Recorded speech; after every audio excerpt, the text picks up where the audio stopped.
Noong nakaraan nga pala mga mare ay nagkaroon kami ng biglaang lakad kasama ang mga kaklase ng aking buyo. Ito nga yung mas maganda sa biglaan kaysa pinaplano dahil natutuloy nga. Sa Pansol nga pala ang punta namin ngayon dahil kami nga ay mag-o-overnight swimming. Nakalimutan pa nga namin kumain bago kami umalis kaya naman kumain na lang muna kami dito sa binabaan namin ng cup noodles. Pagkatapos naman namin kumain ay nag-ikot-ikot lang muna kami dito sa aming binabaan dahil may peryaan nga dito. Nagustuhan nga rin ni Megan at ni Ate Cassie na sumakay sa rides na ito kaya naman pinasakay ko na nga sila. At tuwang-tuwa naman ang dalawa. Ilang sandali pa nga ay dumating na nga ang sundo namin at nakarating na rin kami dito sa Pansol, Calamba, Laguna. Dito nga kami sa DMJ Resort mga mare at hot spring nga ang aming napili. May 4 na kwarto nga ito, isa sa baba at 3 sa taas. Ito nga ang unang room na chinek ko ay may 2 malaking double deck at isang pull out at kasya nga dito ang 4 hanggang 5 pamilya. Maganda rin yung CR niya mga mare kaya okay na okay talaga. Ito naman yung pangalawang room mga mare at kagaya nga rin sa kabila ay may 2 malaking double deck at isang pull out at kasya nga dito ang 4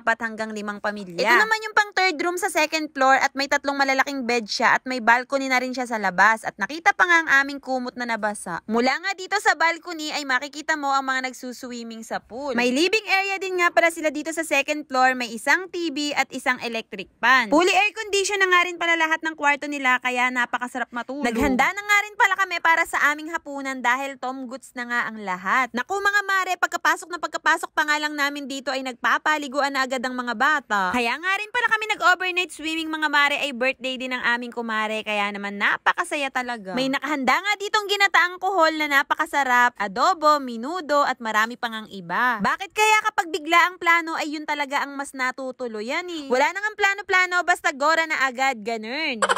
Alas 7 ng gabi nga kami pumasok dito mga mare at alas 7 ng umaga din ang aming labas kinabukasan. Niluto na nga rin nila ang baon naming Shanghai at hinati-hati ang mga pakwan. Napakasarap talaga ng Shanghai ni Kunini, parang bang sarap umorder.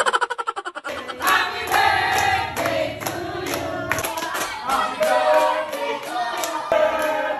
Happy birthday to you.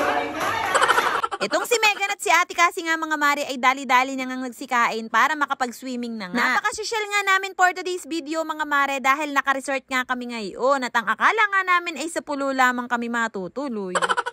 Ang maganda nga rin sa mga ganitong ganap ay nagiging close ang mga anak namin at nagiging magkakaibigan rin sila. Nagpicturan nga lang kami mga mare and after nun ay naupo na nga kami at nagkwentuhan ng walang humpay.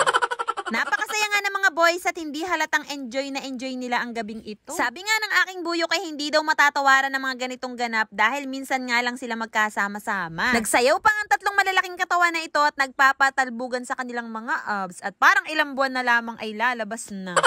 Anong oras na nga yan mga mare at hindi na nga yata nila alam ang kanilang mga pinaggagawa.